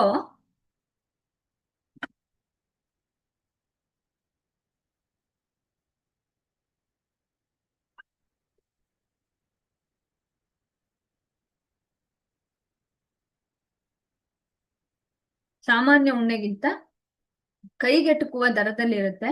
ಹಾಗಾಗಿ ಆಕ್ರಿಲಿಕ್ ಅನ್ನ ನಾವು ಬಳಸ್ತೀವಿ. So characteristic and advantage of synthetic fibre. ಏನೇನ್ ಇದೆ ಕ್ಯಾರೆಕ್ಟರಿಸ್ಟಿಕ್ ಅಂತ ನೋಡೋಣ. ಸಿಂಥೆಟಿಕ್ ಫೈಬರಿನ ಕ್ಯಾರೆಕ್ಟರ್ ಏನು ಅಂತ ನಾವು ಸ್ಟಡಿ ಮಾಡ್ಕೊಂಡು ಹೋಗೋಣ. ಓಕೆ, ಸೊ ಈ ಸಂಶ್ಲೇಷಿತ ನಾರಿನ ಗುಣ ಅಂದ್ರೆ ವಿವಿಧ ಉದ್ಯಮಗಳಲ್ಲಿ, ಜವಳಿಯಲ್ಲಿ, ಬಟ್ಟೆಗಳಲ್ಲಿ, ಇಂಥದ್ರಲ್ಲೆಲ್ಲ ಬಳಸ್ತೀವಿ. ಕ್ಲಾತಿಂಗು, ಟೆಕ್ಸ್ಟೈಲು, ವೇರಿಯಸ್ ಇಂಡಸ್ಟ್ರಿಯಲ್ ಯೂಸ್ ಅಲ್ಲಿ ಎಲ್ಲ ಕಡೆ ಏನಾಗುತ್ತೆ, ನಾವು ಬಳಸ್ತೀವಿ. ಕ್ಯಾರೆಕ್ಟರಿಸ್ಟಿಕ್ ಇನ್ನೊಂದು ಕಾಸ್ಟ್ ಎಫೆಕ್ಟಿವ್. ಏನಿರುತ್ತೆ ಹೇಳಿ? ಅದರ ವೆಚ್ಚ ಇದೆಯಲ್ಲ, ಆ ವೆಚ್ಚ ತುಂಬಾ ಕಡಿಮೆ ಇರುತ್ತೆ. ಅಂದ್ರೆ ಒಂದು ಕಾಮನ್ ಪೀಪಲ್ ಆರಾಮಾಗಿ ಕೈಗೆಟುಕುವ ದರದಲ್ಲಿ ಬೇಕಾದಂತಹ ಬಟ್ಟೆಗಳನ್ನ ಹಾಕೋಬಹುದು. So it is cost effective. ವೆಚ್ಚ ಏನಿರುತ್ತೆ ಹೇಳಿ? ತುಂಬಾ ಕಡಿಮೆ ಇರುತ್ತೆ, ಉತ್ಪಾದನೆಗೂ ಅಗ್ಗ ಆಗಿರುತ್ತೆ, ಕೈಗೆಟುಕುವಂತಹ ಬೆಲೆಯಲ್ಲಿ ನಮ್ಗೆ ಸಿಂಥೆಟಿಕ್ ಫೈಬರ್ಗಳು ಸಿಗುತ್ತೆ. ನೆಕ್ಸ್ಟ್ ಕ್ಯಾರೆಕ್ಟರಿಸ್ಟಿಕ್ ಅಂಡ್ ಅಡ್ವಾಂಟೇಜಸ್ ಅಂದ್ರೆ ಯಾವುದು? Strength and durability. ನಾರ್ಮಲ್ ಈಗ ನಾನು ಕಾಟನ್ ಬಟ್ಟೆ ತಗೊಂಡೆ ಅಥವಾ ಇನ್ನೊಂದು ಕಾಟನ್ ಬ್ಲೆಂಡ್ ತಗೊಂಡೆ ಅಂತ ಅಂದ್ಕೊಳ್ಳಿ, ಡ್ಯೂರಬಿಲಿಟಿ ಕಾಟನ್ ಬ್ಲೆಂಡ್ಗೆ ಜಾಸ್ತಿ. ಈ ಕಾಟನ್ ಬಟ್ಟೆ ಏನ್ ಹೇಳಿ 4 ಸಲ ಹಾಕಿದ ಕೂಡ ಹಳೆಯದ್ರ ತರ ಕಾಣಿಸ್ತಾ ಇರುತ್ತೆ ಅಲ್ವಾ? ಸೊ ನೈಸರ್ಗಿಕ ನಾರುಗಳಿಗಿಂತ ಹೆಚ್ಚು ಬಲ ಇರುತ್ತೆ, ಹೆಚ್ಚು ಬಾಳಿಕೆ ಬರುತ್ತೆ, ಮತ್ತೆ ನೋಡಕ್ಕೂ ಏನಿರುತ್ತೆ ಹಂಗೆ ಚೆನ್ನಾಗಿರುತ್ತೆ ಅಂತ. ಓಕೆ. ಇನ್ನೊಂದು ಎಬ್ರೇಷನ್ ರೆಸಿಸ್ಟೆಂಟ್, ಸವೆತ ನಿರೋಧಕತೆ. ಅದೇನಾದ್ರೂ ತಾಗಿ ಏನಾಗುತ್ತೆ, ಸವೆತ ಅಥವಾ ಘರ್ಷಣೆಯನ್ನ ನಿರೋಧಕತೆ ಇರುತ್ತೆ ಅದಕ್ಕೆ. ಓಕೆ. ಸೊ ಇನ್ನೊಂದು ಕ್ವಿಕ್ ಡ್ರೈಯಿಂಗ್. ನಾರ್ಮಲ್ ಏನು ನ್ಯಾಚುರಲ್ ಫೈಬರ್ ಇದೆ ಅದಕ್ಕಿಂತ ಏನಾಗುತ್ತೆ, ನೀರನ್ನ ಹೀರಿಕೊಳ್ಳುತ್ತೆ ಮತ್ತೆ ನೈಸರ್ಗಿಕ ನಾರುಗಳಿಗಿಂತ ಬೇಗ ಒಣಗತ್ತೆ. Okay. Quick drying after natural ಫೈಬರ್ಗಿಂತ ಜಾಸ್ತಿ ಏನಿರುತ್ತೆ ಹೇಳಿ, ಕ್ವಿಕ್ ಡ್ರೈಯಿಂಗ್ ಇರುತ್ತೆ. Okay. Low maintenance, easy to wash, resistant to moths and mildews. Okay. So ಏನಿರುತ್ತೆ, ನಾರ್ಮಲ್ ಆಗಿ ಬೇಗ ತೊಳಿಬಹುದು. ಶಿಲೀಂಧ್ರಗಳು, ಸೂಕ್ಷ್ಮ ಜೀವಿಗಳು ಇದರಿಂದ ಏನಾಗೋದಿಲ್ಲ ಹೇಳಿ, ಬೇಗ ಏನಾಗೋದಿಲ್ಲ, ಅದರ ನಿರೋಧಕ ಶಕ್ತಿಯನ್ನ ಹೊಂದಿದವೆ, ಅವುಗಳಿಗೆ ಬೇಗ ಎಕ್ಸ್ಪೋಸ್ ಆಗೋದಿಲ್ಲ ಅಂತ. ಓಕೆ. ಇನ್ನೊಂದು ಲೈಟ್ ವೇಟ್, ಹಗೂರವಾಗಿರುತ್ತೆ, ಆರಾಮದಾಯಕವಾಗಿರುತ್ತೆ, ಮತ್ತೆ ತುಂಬಾ ವೆರೈಟಿ ಇರುತ್ತೆ. ಈಗ ನೀವು ಬರೀ ಕಾಟನ್ ತಗೊಂಡಿದ್ರೆ ಕಾಟನ್ಗೆ ಕೆಲವೊಂದಷ್ಟು ಕ್ವಾಲಿಟಿಗಳಿದ್ದಾವೆ, ಅಡ್ವಾಂಟೇಜಸ್ ಇದೆ, ಡಿಸ್ಅಡ್ವಾಂಟೇಜ್ ಇದೆ. ಸೊ ನೀವೇನ್ ಮಾಡ್ಬೇಕಾಗತ್ತೆ, ಆ ಅಡ್ವಾಂಟೇಜ್ ಡಿಸ್ಅಡ್ವಾಂಟೇಜ್ ಇಂದ ಒಂದು ಲಿಮಿಟೆಡ್ ಎಡಿಷನ್ ಅನ್ನ ಮಾತ್ರ ಪಡ್ಕೊಳಕ್ಕಾಗುತ್ತೆ. ಬಟ್ ಇನ್ ದಿಸ್ ಕೇಸ್, ಈ ಕೇಸಲ್ಲಿ ಏನಾಗುತ್ತೆ, ಈ ಕೇಸಲ್ಲಿ ನಮ್ಗೇನಾಗುತ್ತೆ ಹೇಳಿ, ವೈಡ್ ರೇಂಜ್ ಇದೆ, ಹಗೂರ ಇರುತ್ತೆ, ಆರಾಮದಾಯಕ ಇರುತ್ತೆ, ಕೈಗೆಟುಕುವ ಬೆಲೆಯಲ್ಲಿ ಸಿಂಥೆಟಿಕ್ ಫೈಬರ್ ಸಿಗ್ತಾ ಇರುತ್ತೆ. ಸೊ ಏನಾಗುತ್ತೆ, ನಮಗೆ ಲೈಟ್ ವೇಟ್ ಕಂಪೌಂಡ್ ಸಿಗುತ್ತೆ ಅಂತ. Okay. Smooth texture, provide a polished sleek appearance, ಹೊಳಪಾದ, ನಯವಾದ, ನುಣುಪಾದ ಒಂದು ವಿನ್ಯಾಸವನ್ನ ಈ ಸಿಂಥೆಟಿಕ್ ಫೈಬರ್ಗಳು ಹೊಂದಿದವೆ. ಓಕೆ. ಸೊ ಅಫೋರ್ಡೆಬಲ್, ನಾನು ಅವಾಗ್ಲೂ ಹೇಳ್ದಂಗೆ ಬೃಹತ್ ಕೈಗಾರಿಕೆಯಲ್ಲಿ ಮಾಡಿದ್ರು ನಮ್ಮಂತ ಸಾಮಾನ್ಯ ಜನರಿಗೆ ಕೈಗೆಟುಕುವಂತಹ ಬೆಲೆಯಲ್ಲಿ ಇರುತ್ತೆ ಅದು. ಓಕೆ. ಸೊ ಕೈಗೆಟುಕುವಂತಹ ಬೆಲೆಯಲ್ಲಿ ನಮಗೆ ಸಿಗುತ್ತೆ ಅಂತ. ಓಕೆ.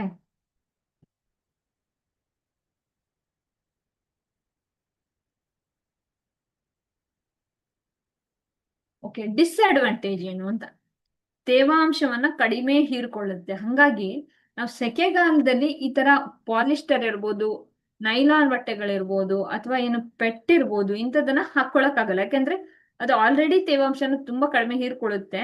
ಇನ್ನೊಂದಂದ್ರೆ ನೋಡಿ, ಬೇಗ ಅದು ಒಣಗುತ್ತೆ ಅಂತ ಅಂದ್ವಿ ಅಲ್ವಾ. ಸೊ ಏನು, ತೇವಾಂಶನ ತುಂಬಾ ಕಡಿಮೆ ಹೀರ್ಕೊಳ್ಳೋದಕ್ಕೆ ಏನ್ ಮಾಡುತ್ತೆ, ಬೆವರುವ ಸ್ಥಿತಿಯಲ್ಲಿ ಇದ್ರೆ ಒಂಥರ ಹಿಂಸೆ ಆಗುತ್ತೆ ನಮಗೆ. ಫ್ಲೇಮೆಬಿಲಿಟಿ, ಬೇಗ ನ್ಯಾಚುರಲ್ ಫೈಬರ್ಗಿಂತ ಬೇಗ ಏನಾಗುತ್ತೆ ಹೇಳಿ, ಬೆಂಕಿಗೆ ಹೊತ್ಕೊಳ್ಳುತ್ತೆ. ಹೀಟ್ ಸೆನ್ಸಿಟಿವಿಟಿ, ಮೆಲ್ಟ್ ಕ್ವಿಕ್ಲಿ, ಏನಾಗುತ್ತೆ, ಶಾಖಕ್ಕೆ ಬೇಗ ಕರಗುತ್ತೆ. ಅಂದ್ರೆ ಐರನ್ ಮಾಡುವಾಗ ಸುಟ್ಟು ಹೋಗುವಂತ ಚಾನ್ಸ್ ಜಾಸ್ತಿ ಇರುತ್ತೆ. ಅದಕ್ಕೇನೆ ಐರನ್ ಬಾಕ್ಸ್ ಅಲ್ಲಿ ಇರುತ್ತೆ ನೋಡಿ, ಕಾಟನ್, ವೂಲ್, ರಯಾನ್, ಟೆರಿಲಿನ್, ಈ ತರ ಯಾಕೆ ಕೊಟ್ಟಿದ್ದಾರೆ ಅಂದ್ರೆ, ಇವರ ಹೀಟ್ ಸೆನ್ಸಿಟಿವಿಟಿ ಎಲ್ಲದರದ್ದು ಬೇರೆ ಬೇರೆ ಇರುತ್ತೆ. ಕಾಟನ್ ಹೀಟ್ ಸೆನ್ಸಿಟಿವಿಟಿ ಜಾಸ್ತಿ as compared to synthetic fibres. Okay. Next ಹೋಗೋಣ. ಸೊ ಇದಿಷ್ಟೇನಾಗಿತ್ತು ಹೇಳಿ ನಮ್ಮ ಫೈಬರ್ಸ್ ಮೇಲೆ. ಸೊ ಫೈಬರ್ಸ್, ಸಂಶ್ಲೇಷಿತ ಫೈಬರ್ ಅಂದ್ರೆ ಮೂಲ ಏನ್ ಹೇಳಿ, ನಾರುಗಳು. ಅದನ್ನ ನಾವು ಯಾವ್ದ್ರಿಂದ ಪಡ್ಕೊಳ್ತಾ ಇದ್ದೀವಿ, ಅದನ್ನ ನಾವು ಒಂದು ನ್ಯಾಚುರಲ್ ಸಸ್ಯಗಳಿಂದ ಅಥವಾ ಪ್ರಾಣಿಗಳಿಂದ ಸಂಶ್ಲೇಷಣೆ ಮಾಡಿ ಪಡ್ಕೊಳ್ತಾ ಇರ್ತೀವಿ. ಸೊ ಈ ನಾರುಗಳಲ್ಲಿ ಎರಡು ವಿಧ, ಒಂದು ನ್ಯಾಚುರಲ್ ಫೈಬರ್, ಇನ್ನೊಂದು ಆರ್ಟಿಫಿಷಿಯಲ್, ನೈಸರ್ಗಿಕವಾಗಿ ಸಿಗೋ ನಾರು, ಇನ್ನೊಂದು ಆರ್ಟಿಫಿಷಿಯಲ್ ಆಗಿ ಸಿಗೋ ಸಂಶ್ಲೇಷಿತ ನಾರು ಅಂತ ಕರಿತೀವಿ. ನ್ಯಾಚುರಲ್ ಯಾವ್ಯಾವ್ದು ಹಂಗಂದ್ರೆ ಹತ್ತಿ ಹೌದು, ಉಣ್ಣೆ ಹೌದು, ರೇಷ್ಮೆ ಹೌದು, ಇವೆಲ್ಲ ನ್ಯಾಚುರಲ್ ಫೈಬರ್ಸ್ ಆಗಿರ್ತವೆ.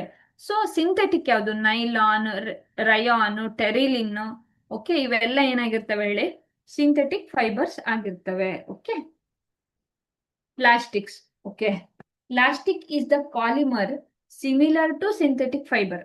ಪ್ಲಾಸ್ಟಿಕ್ ಅಂದ್ರು ಪಾಲಿಮರ್ ಆಗಿರುತ್ತೆ, ಇದು ಸಿಂಥೆಟಿಕ್ ಫೈಬರ್ ನ ತರಾನೇ ಇರುತ್ತೆ. ನಿಮ್ಗೆ ಪಿಕ್ಚರ್ ಕಾಣಿಸ್ತಿದೆ ಅಲ್ವಾ. ಸೊ ಪ್ಲಾಸ್ಟಿಕ್ ರೇಖೀಯ ಅಥವಾ ಅಡ್ಡ ಸಂಯೋಜನೆಯ ಘಟಕಗಳನ್ನ ಈಸಿಯಾಗಿ ಹೊಂದುತ್ತೆ. ಇನ್ನೊಂದಂದ್ರೆ ಅದನ್ನ ಚೆನ್ನಾಗಿ ಮೆಲ್ಟ್ ಮಾಡಬಹುದು. ಬೇರೆ ಬೇರೆ ರೀತಿಯ ಅಚ್ಚುಗಳಲ್ಲಿ ನಮ್ಗೆ ಬೇಕಾದಂಗೆ ಪ್ಲಾಸ್ಟಿಕ್ ಅನ್ನ ಬಳಸ್ಕೋಬಹುದು. ಇದು ಪ್ಲಾಸ್ಟಿಕ್ಕಿನ ಒಂದು ದೊಡ್ಡ ಅಡ್ವಾಂಟೇಜ್ ಆಗಿರುತ್ತೆ. ಓಕೆ. ಸೊ ಇನ್ನೊಂದು ಮೌಲ್ಡೇಬಲ್, ಏನ್ ಮಾಡ್ಬೋದು ಹೇಳಿ, ಅಚ್ಚುಗಳನ್ನ ಆರಾಮಾಗಿ ಮಾಡಬಹುದು, ವಿವಿಧ ರೂಪದಲ್ಲಿ ಸುಲಭವಾಗಿ ರೂಪಿಸಲ್ಪಡುತ್ತದೆ. ರೀಸೈಕಲೇಬಲ್, ಈಗ ನಮ್ಮ ಕಂಟ್ರಿಲೂ ಆ ಅವೇರ್ನೆಸ್ ಬಂದಿದೆ. ಈಗ ಹಸಿ ಕಸ, ಒಣ ಕಸ ಅಂತ ಮಾಡ್ತೀವಿ, ಪ್ಲಾಸ್ಟಿಕ್ ಅನ್ನ ಸಪರೇಟ್ ಹಾಕ್ತಿದೀವಿ. ಈ ಬಂದಿರುವಂತಹ ಪ್ಲಾಸ್ಟಿಕ್ ಗಳನ್ನ ಮತ್ತೆ ಮತ್ತೆ ಮತ್ತೆ ಮರುಬಳಕೆ ಮಾಡಬಹುದು. Okay. Customisable, can be coloured, melted and rolled into sheets and are form into wire. ಏನ್ ಮಾಡುತ್ತೆ, ಹಾಳೆಗಳಾಗಿ ಕರಗಿಸಬಹುದು, ಸುತ್ತಬಹುದು, ತಂತಿ ಮಾಡಬಹುದು, ಇದೆಲ್ಲ ಮಾಡಬಹುದು. ಹಂಗಾಗಿ ಪ್ಲಾಸ್ಟಿಕ್ ಯಾಕೆ ಫೇಮಸ್ ಆಗ್ತಿದೆ ಅಂದ್ರೆ, ಈ ಎಲ್ಲ ಗುಣಗಳಿಂದ ಪ್ಲಾಸ್ಟಿಕ್ ಅನ್ನ ಫೇಮಸ್ ಆಗ್ತಿದೆ. ಅಂದ್ರೆ ಅದು ತುಂಬಾ ಫ್ಲೆಕ್ಸಿಬಲ್ ಇದೆ. ನಮಗೆ ಇವತ್ತಿನ ದೈನಂದಿನ ಜೀವನಕ್ಕೆ ಪ್ಲಾಸ್ಟಿಕ್ ತುಂಬಾ ಫ್ಲೆಕ್ಸಿಬಲ್ ಆಗಿದೆ. ಆದ್ರೂನು ಅದು ಎನ್ವಿರಾನ್ಮೆಂಟಲ್ಗೆ ಒಂದು ಅದರ ಕಾಂಟ್ರಿಬ್ಯೂಷನ್ ಹೆಂಗಿದೆ ಹೇಳಿ, ಪೊಲ್ಯೂಷನ್ಗೆ ತುಂಬಾ ಇದೆ, ವೈಡ್ ರೇಂಜ್ ಇದೆ. ಹಾಗಾಗಿ ನಾವು ಪ್ಲಾಸ್ಟಿಕ್ ಅನ್ನ ಬ್ಯಾನ್ ಮಾಡ್ತಿದೀವಿ, ನಾನ್ ಬಯೋಡಿಗ್ರೇಡೇಬಲ್ ಸಬ್ಸ್ಟೆನ್ಸ್ ಆಗಿರೋದಕ್ಕೆ. Okay,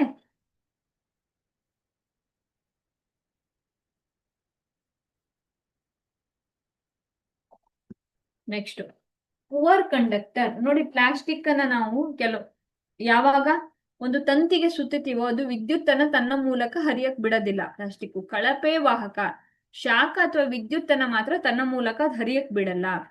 chemical and water resistance, highly durable against chemical and water.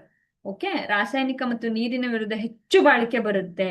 Light weight and strong, ತುಂಬಾ ಭಾರ ಇರಲ್ಲ. ಈ ಲೋಹಗಳ ತರ ಕಬ್ಬಿಣ ಇರ್ಬೋದು, ಚಿನ್ನ ಇರ್ಬೋದು, ಇದ್ರ ತರ ಏನಿರಲ್ಲ ಹೇಳಿ, ತುಂಬಾ ಭಾರವಾಗಿರಲ್ಲ. ಓಕೆ, ಇದು ಬಹುಮುಖ ಸಂಯೋಜನೆ ಆಗಿದೆ. Okay, light weight, okay, strength, making it versatile. ತುಂಬಾ ಅದಕ್ಕೆ ಬೇರೆ ಬೇರೆ ಬೇರೆ ಕ್ವಾಲಿಟಿಗಳಿರೋದ್ರಿಂದ, ಅಂದ್ರೆ ಬಗ್ಸ್ಬಹುದು, ಬೇಕಾದ ಶೇಪಿಗೆ ತರಬಹುದು, ಬೇಕಾದ ಕಲರ್ ನ ಕೊಡಬಹುದು, ಡ್ಯೂರಬಿಲಿಟಿ ಜಾಸ್ತಿ, ಇದೆಲ್ಲ ಇರೋದಕ್ಕೆ ಪ್ಲಾಸ್ಟಿಕ್ ಅನ್ನ ನಾವು ತುಂಬಾ ಬಳಸ್ತಾ ಇದ್ದೀವಿ. ಇನ್ನೊಂದೇನು, ನಾನ್ ರಿಯಾಕ್ಟಿವ್, ಅದಷ್ಟು ಬೇಗ ಯಾವ್ದ್ರ ಜೊತೆಗೂ ರಿಯಾಕ್ಟ್ ಆಗಲ್ಲ. ಲೋ ರಿಯಾಕ್ಟಿವಿಟಿನೂ ಒಂದು ಇದಕ್ಕೆ ಕಾರಣ. ಅಂದ್ರೆ ನಾನು ಒಂದು ಪ್ಲಾಸ್ಟಿಕ್ ಬಾಟ್ಲ್ ಅನ್ನ ತಂದ್ರೆ, ನೀರನ್ನ ತಗೊಂಬಂದ್ ಇದ್ರಲ್ಲಿ ಹಾಕಿದ್ರೆ ನೀರು ಅದರ ಜೊತೆ ರಿಯಾಕ್ಟ್ ಆಗಲ್ಲ. ಅಥವಾ ಒಂದು ಯಾವ್ದಾದ್ರು ಒಂದು ಡೈಲ್ಯೂಟ್ ಆಸಿಡ್ ಹಾಕಿದ್ರೆ ಅದು ರಿಯಾಕ್ಟ್ ಆಗಲ್ಲ.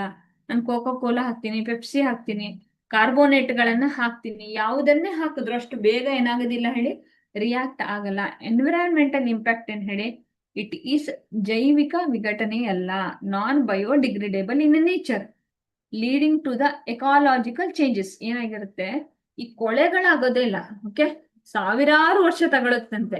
ಹಾಗಾಗಿ ಇದನ್ನ ಮಾಲಿನ್ಯಕಾರಕ ಅಂತ ಕರಿತೀವಿ.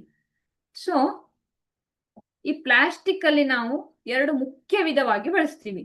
ಒಂದು ಥರ್ಮೋ ಪ್ಲಾಸ್ಟಿಕ್ ಅಂತ ಕರಿತೀನಿ. ಥರ್ಮೋ ಪ್ಲಾಸ್ಟಿಕ್ ಅಂದ್ರೆ ಏನು, when heated these plastics can be easily deformed and bent. ಏನು ಹೀಟ್ ಮಾಡ್ತೀವಿ, ಬಿಸಿ ಮಾಡಿದಾಗ ಸುಲಭವಾಗಿ ವಿರೂಪಗೊಳಿಸಬಹುದು ಮತ್ತೆ ಬಗ್ಗಿಸಬಹುದು.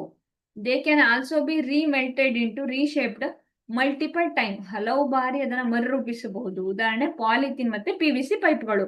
ಒಡೆದಂಗೆ ಏನ್ ಮಾಡಬಹುದು ಹೇಳಿ, ಹೆಚ್ಚು ಬಿಸಿ ಮಾಡಿ ಅದನ್ನ ಕೂರಿಸಬಹುದು. ಓಕೆ, ಪಾಲಿಥಿನ್ ಅಂತ ಇದೆ. ಸೊ ಈ ಪಾಲಿಥಿನ್ ಏನಿರುತ್ತೆ, ಇಟ್ ಈಸ್ ಲೋ ಕ್ಯಾರೆಕ್ಟರ್. ಏನಿದೆ ಹೇಳಿ, ಕಡಿಮೆ ಶಕ್ತಿಯನ್ನ ಹೊಂದಿದೆ, ಕಡಿಮೆ ಗಡಸುತನವನ್ನು ಹೊಂದಿದೆ, ಬಿಗಿತವನ್ನ ಕಡಿಮೆ ಹೊಂದಿದೆ. ಹೈಲಿ ಡಕ್ಟೈಲ್, ಏನಿರುತ್ತೆ ಹೇಳಿ, ತುಂಬಾ ನೀಟಾಗಿ ಅದು ಒಂದು ವೈರ್, ಪ್ಲಾಸ್ಟಿಕ್ ವೈರ್ ಅನ್ನ ನಾವು ಈಸಿಯಾಗಿ ಮಾಡಬಹುದು, ಪ್ಲಾಸ್ಟಿಕ್ ಶೀಟ್ ಗಳನ್ನ ಮಾಡಬಹುದು ಅಲ್ವಾ. With good impact, strength and low friction, ಘರ್ಷಣೆ ಕಡಿಮೆ ಇದೆ ಮಾಲಿಕ್ಯೂಲ್ಗಳ ಮಧ್ಯ. ವ್ಯಾಕ್ಸಿ ಫಿಲ್, ಮೇಣದಂತ ಭಾವ ಇರುತ್ತೆ. ಉತ್ತಮ ವಿದ್ಯುತ್ ನಿರೋಧಕ ಮತ್ತೆ ಪ್ರತಿರೋಧ, ರೆಸಿಸ್ಟೆನ್ಸ್ ಮತ್ತೆ ಇನ್ಸುಲೇಷನ್, ಎರಡೂ ಕೆಲಸನ ಏನ್ ಮಾಡುತ್ತೆ, ಈ ಪಾಲಿಥಿನ್ ಮಾಡುತ್ತೆ ಅಂತ. ಓಕೆ, ಸೊ ಇಲ್ಲಿ ನೋಡಿ, ಇದು ಈಥೈಲಿನ್ ಅಲ್ವಾ. 2 ಕಾರ್ಬನ್ಗೆ 4 ಹೈಡ್ರೋಜನ್ಗಳು ಬಾಂಡಿಂಗ್ ಆಗಿದ್ದಾವೆ. ಸೊ 2 ಕಾರ್ಬನ್ಗೆ 4 ಹೈಡ್ರೋಜನ್ಗಳು ಬಾಂಡ್ ಆಗಿದ್ದಾವೆ. ಇದನ್ನ ಏನಂತ ಕರಿತೀನಿ ನಾನು, ಅವಾಗ್ಲೇ ಹೇಳ್ದಂಗೆ, ದಿಸ್ ಇಸ್ ಮೋನೋಮರ್ ಅಂತ ಕನ್ಸಿಡರ್ ಮಾಡ್ತೀನಿ. So this one is polymer ಅಂತ ಕರಿತೀವಿ. ಯಾವ್ದು ಪಾಲಿಮರ್ ಹೇಳಿ, ಈ ಮಲ್ಟಿಪಲ್ ಈ ಮೋನೋಮರ್ಗಳನ್ನು ನಾನು ರಿಪೀಟೆಡ್ ಯೂನಿಟ್ ಮಾಡಿದ್ರೆ ಅದನ್ನೇ ಏನಂತ ಕರಿತೀನಿ, ಪಾಲಿಮರ್ ಅಂತ ಕರಿತೀನಿ. Okay, low density polythene made of 350 to 500 kelvin, 350 ರಿಂದ 570 ಕೆಲ್ವಿನ್ಗಳಲ್ಲಿ with the help of dioxygen peroxide ತಯಾರಿಸಲಾಗುತ್ತದೆ. Okay, so used for bags and film wraps. Okay, ಇದನ್ನ ಫಿಲ್ಮ್ಗಳ ಅಂದ್ರೆ ಏನು, ಹೊರಗಡೆ ಶೀಟ್ ಗಳಾಗಿ ಬಳಸಲಾಗುತ್ತೆ. ಹೈ ಡೆನ್ಸಿಟಿ ಹೆಂಗ್ ಬಳಸ್ತೀವಿ ಹೇಳಿ, 330 ರಿಂದ 343 ಕೆಲ್ವಿನ್ ಅಲ್ಲಿ ಬಾಟಲ್ ಟಬ್ ಎಲ್ಲ ಇರ್ತಲ್ಲ, ಅದನ್ನ ಏನ್ ಮಾಡ್ತೀವಿ, ಹೈ ಡೆನ್ಸಿಟಿಯ ಪಾಲಿಥಿನ್ಗಳು ಅಂತ ಕರಿತೀವಿ. ಓಕೆ, ಅಂದ್ರೆ ಪಾಲಿಥಿನ್ ನ ಡೆನ್ಸಿಟಿ ಏನು, ಈಥೈಲಿನ ಡೆನ್ಸಿಟಿ ಜಾಸ್ತಿ ಇರುತ್ತೆ ಇಲ್ಲಿ. ಓಕೆ, ಯೂಸಸ್ ಏನು ಅಂತ ನಮಗ್ ಗೊತ್ತಿದೆ, ಇದನ್ನ ನಾವು ನೋಡ್ಬೇಕಷ್ಟೇ.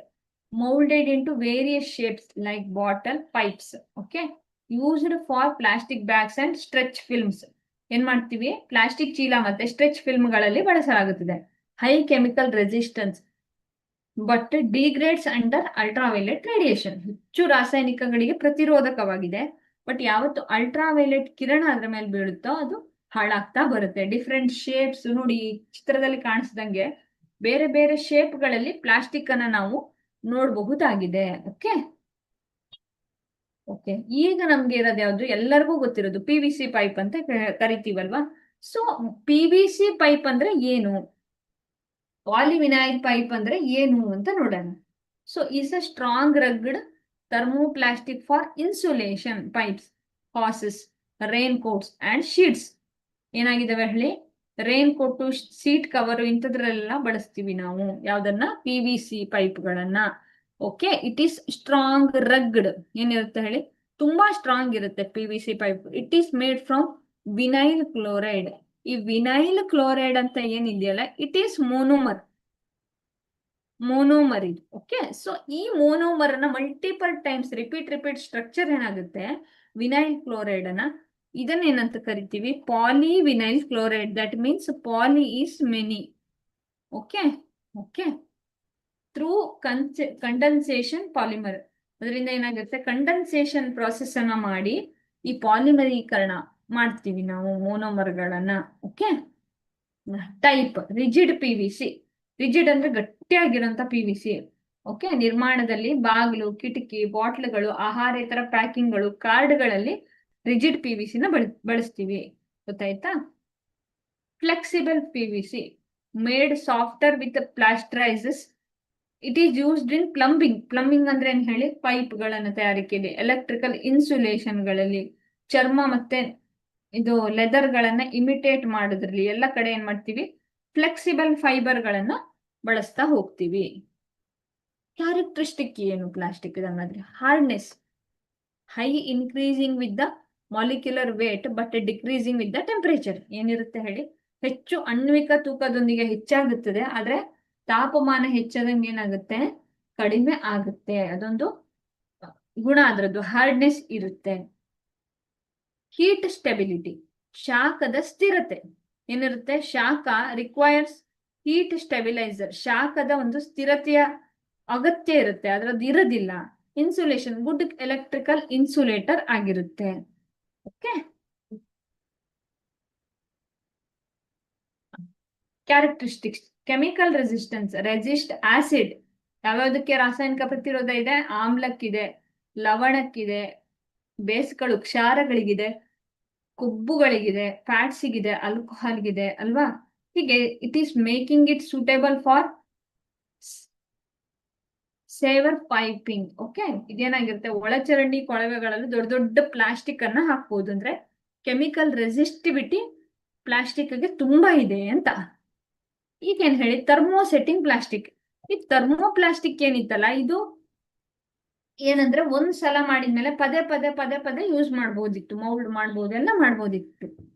ಇಲ್ಲಿ ಬಂದಿದೆ ನೋಡಿ, the ones moulded and set this plastic cannot be softened or reshaped by the heating. ಏನಾಗೋದಿಲ್ಲ, ಥರ್ಮೋ ಅಂದ್ರೆ ಏನ್ ಹೇಳಿ, ಹೀಟಿಂಗ್ ಅಂತ ಅರ್ಥ. ಸೊ ಒನ್ಸ್ ಹೀಟ್ ಮಾಡಿ ಒಂದ್ ಶೇಪ್ ತಂದ್ಮೇಲೆ ಮತ್ ಪದೇ ಪದೇ ಮಾಡಕ್ ಆಗಲ್ಲ. ಬಿಸಿ ಮಾಡೋ ಮೂಲಕ ಮೃದುಗೊಳಿಸಲು ಆಗಲ್ಲ, ಆಕಾರನು ಚೇಂಜ್ ಮಾಡಕ್ ಆಗಲ್ಲ. ಓಕೆ, ಇದನ್ನ ಏನಂತ ಕರಿತೀವಿ ನಾವು ಹೇಳಿ, thermosetting. Once you set that plastic it is set. Okay, so ತಮ್ಮ ಆಕಾರದಿಂದ ಬಲದಿಂದ ಏನು ಮಾಡಕ್ಕಾಗಲ್ಲ, ಬಿಸಿ ಮಾಡಿ ಚೇಂಜ್ ಮಾಡಕ್ ಆಗಲ್ಲ. Okay, there are few pictures of thermosetting plastics. Bakelite, thermosetting polymer. Phenol and formaldehyde ಎರಡನ್ನು ಸೇರಿ ಏನ್ ತಯಾರು ಮಾಡಿದ್ದಾರೆ, ಬೆಕಲೈಟ್ ಅನ್ನ ತಯಾರು ಮಾಡಿದ್ದಾರೆ. Okay, characteristic, hard, tough, heat and scratch resistance. ಏನಿರುತ್ತೆ ಹೇಳಿ, ಕಠಿಣವಾಗಿದೆ, ಶಾಖ, ಗೀರು ನಿರೋಧಕ, ದ್ರಾವಕ ನಿರೋಧಕ, ಉತ್ತಮ ವಿದ್ಯುತ್ ನಿರೋಧಕವಾಗಿದೆ. Okay, and good electrical insulator.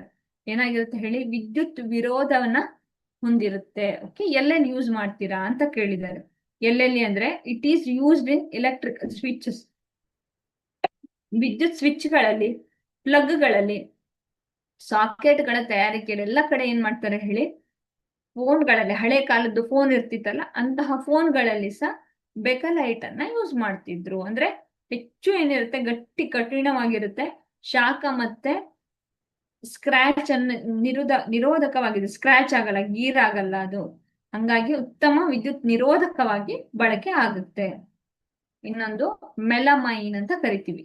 Usually ನಾವೇನು ಒಂದು ಗ್ಲಾಸ್ ಅಲ್ದೇ ಇರೋ ಇನ್ನೊಂದು ಪ್ಲೇಟ್ಸ್ ಎಲ್ಲ ಬರುತ್ತಲ್ಲ, utensils, heat resistant plastic with fibre retardant properties, ಬೆಂಕಿ ನಿರೋಧಕ ಗುಣಲಕ್ಷಣಗಳನ್ನು ಹೊಂದಿರುವಂತಹ ಶಾಖ ನಿರೋಧಕ ಆಗಿರುತ್ತೆ ಇದು. ಟೈಪ್ಸ್ ಏನ ಹೇಳಿ, ಹೈ ಹೀಟ್ ಟಾಲರೆನ್ಸ್ ಏನಾಗಿರುತ್ತೆ, ಹೆಚ್ಚು ಸಹಿಷ್ಣುತೆಯನ್ನು ಹೊಂದಿರುತ್ತದೆ, ಸುಟ್ಟಾಗ ಸಾರಜನಕ ಅನಿಲವನ್ನ ಬಿಡುಗಡೆ ಮಾಡೋದಕ್ಕೆ ಅನಿಲ ವಿರೋಧಿನೂ ಆಗಿರುತ್ತೆ. ಇನ್ನೊಂದೇನು, ಮೈಕ್ರೋಸಾಫ್ಟ್ ಕುಕ್ವೇರ್ಗಳಲ್ಲಿ, ಹೈ ಪ್ರೆಷರ್ ಲ್ಯಾಮಿನೇಟ್ಸ್ಗಳಲ್ಲಿ, ಡಿನ್ನರ್ ವೇರ್ಗಳಲ್ಲಿ, ಫ್ಲೋರಿಂಗ್ಗಳಲ್ಲಿ ಇದನ್ನು ಬಳಸ್ತಾರೆ ಅಂತ.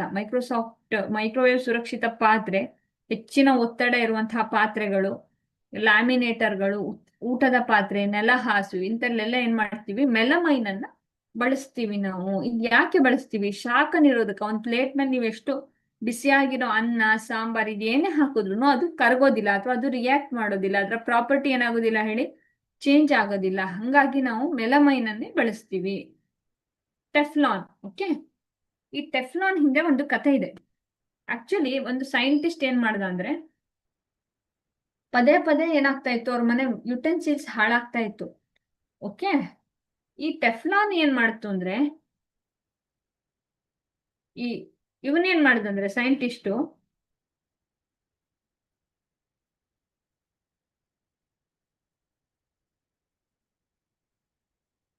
ಓಕೆ, ರಾಯ್ ಜೆ ಪ್ಲಂಕೆಟ್ ಅಂತ ಅವ್ರ ಹೆಸರು. ಅವ್ರು ಏನ್ ಮಾಡಿದ್ರು, ಈ ಲ್ಯಾಬೋರೇಟರಿಯಲ್ಲಿ ಏನ್ ಮಾಡಿದ್ರು, ಇದು ಟೆಫ್ಲಾನ್ ಅನ್ನ ಕಂಡು ಹಿಡಿದ್ರು. ಓಕೆ, ಪದೇ ಪದೇ ಏನಾಗ್ತಿತ್ತು ಹೇಳಿ, ಅವರ ಮನೆಯಲ್ಲಿ ಏನಾಗ್ತಿತ್ತು, ಪದೇ ಪದೇ ಏನಾಗ್ತಿತ್ತು, ಹೈ ಪ್ರೆಷರ್ ಮತ್ತೆ ಟೆಂಪರೇಚರ್ಗೆ ಯುಟೆನ್ಸಿಲ್ಸ್ ಹಾಳಾಗ್ತಿತ್ತು, ಎಲ್ಲ ಸ್ಟಿಕ್ ಆಗಿ ಹಿಡ್ಕೊಳ್ತಿತ್ತು. ಅದಕ್ಕೆ ಏನ್ ಮಾಡ್ದ ಅಂದ್ರೆ, ಒಂದು ನಾನ್ ಸ್ಟಿಕ್ಕೇಬಲ್ ಪ್ರಾಪರ್ಟಿ ಇರುವಂತ ಒಂದು ಯುಟೆನ್ಸಿಲ್ಸ್ ಕಂಡುಹಿಡಿಬೇಕಲ್ಲ ಅಂತ ಹೋದ. ಸೊ ಅಲ್ಲಿ ಜಲ ನಿರೋಧಕ, ಮೊಟ್ಟೆ ನಿರೋಧಕ ಮತ್ತೆ ಘರ್ಷಣೆ ನಿರೋಧಕವಾಗಿರುವಂತ ವೈದ್ಯಕೀಯ ಉಪಕರಣಗಳಲ್ಲಿ ಬಳಸುವಂತಹ ನಾನ್ ಸ್ಟಿಕ್ಕಿ ಮಟೀರಿಯಲ್ ಅನ್ನ ಯೂಸ್ ಮಾಡಬೇಕು ಅಂತ ಆ ಸೈಂಟಿಸ್ಟಿಗೆ ಅನಿಸ್ತು. ಅವನೇನ್ ಮಾಡ್ದ, ಈ ನಾನ್ ಸ್ಟಿಕ್ಕಿ ಮಟೀರಿಯಲ್ ಅನ್ನ ಏನ್ ಮಾಡ್ದ, ಯೂಸ್ ಮಾಡ್ದ, ದಟ್ ಇಸ್ ಟೆಫ್ಲಾನ್. ಈಗ ನಮ್ಮ ಮನೆಯಲ್ಲಿ ಬಳಸುವಂತಹ ನಾನ್ ಸ್ಟಿಕ್ ಏನು ತವಾಗಳಿರ್ತಾವಲ್ಲ, ಆ ತವಾಗಳ ಮೇಲೆ ಟೆಫ್ಲಾನ್ ಕಾಟಿಂಗ್ ಇರುತ್ತೆ. ಓಕೆ, ಯಾವತ್ತು ನೀವು ಬಳಸಿ ಬಳಸಿ ಬಳಸಿ ಅದು ಹಾಳಾಗುತ್ತೆ ಟೆಫ್ಲಾನು, ಅವಾಗ ನೀವ್ ಏನ್ ಮಾಡ್ಬೇಕು ಹೇಳಿ, ಅದನ್ನ ಥ್ರೋ ಮಾಡ್ಬೇಕು. ಇಲ್ದಿದ್ರೆ ಅದು ಹೈಲಿ ಕಾರ್ಸೆನೋಜೆನಿಕ್, ಕ್ಯಾನ್ಸರ್ ಕಾರಕ ವಸ್ತು ಆಗಿರುತ್ತೆ ಅದು. ಯಾವತ್ತೊಂದ್ ಚೂರ್ ಹಾಳಾಯ್ತು ಅವಾಗ ಏನ್ ಮಾಡ್ಬೇಕು, ನಾವು ಅದನ್ನ ಎಸಿಬೇಕಾಗತ್ತೆ ಅಂತ. ಓಕೆ, ಇದನ್ನ ಅವನು ಫೈಂಡ್ ಔಟ್ ಮಾಡ್ದ.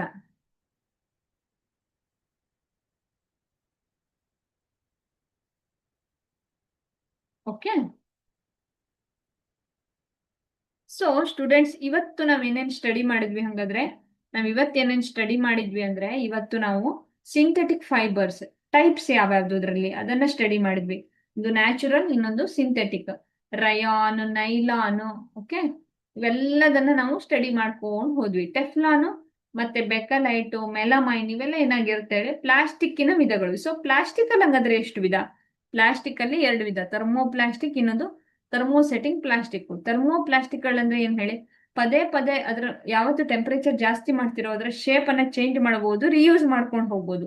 ಸೆಟ್ಟಿಂಗ್ ಅಲ್ಲಿ ಏನಾಗಿರುತ್ತೆ, ಒನ್ಸ್ ಯು ಸೆಟ್ ಏನಾಗೋದಿಲ್ಲ ಹೇಳಿ, ಅದ್ರ ಚೇಂಜ್ ಆಗೋದೇ ಇಲ್ಲ, ಅದ್ರ ಕಲರ್ ಇರ್ಬೋದು ಅಥವಾ ಅದ್ರ ಆ ಪ್ಲಾಸ್ಟಿಕ್ ಗುಣ ಮತ್ತೆ ಬಗ್ಸಕ್ಕಾಗಲ್ಲ. ನೀವು ಟೆಂಪರೇಚರ್ನ ಹೈ ಮಾಡಿ ಅದನ್ನ ಏನ್ ಮಾಡಕ್ಕಾಗಲ್ಲ ಹೇಳಿ, ಮರುಬಳಕೆ, ಅದರ ಬಗ್ಸಕ್ಕೆ ಫ್ಲೆಕ್ಸಿಬಲ್ ಇಲ್ಲ ಅದು ಅಂತ, ಹಂಗಿರುತ್ತೆ ಅಂತ. ಓಕೆ, ಸೊ ಇದೇನಾಗಿತ್ತು, ಸಿಂಥೆಟಿಕ್ ಫೈಬರ್ಗಳು ಮತ್ತೆ ಪ್ಲಾಸ್ಟಿಕ್ಗಳು ಅಂತ ಸಿನಾಪ್ಸಿಸ್ ಆಗಿರುತ್ತೆ ಸ್ಟೂಡೆಂಟ್ಸ್.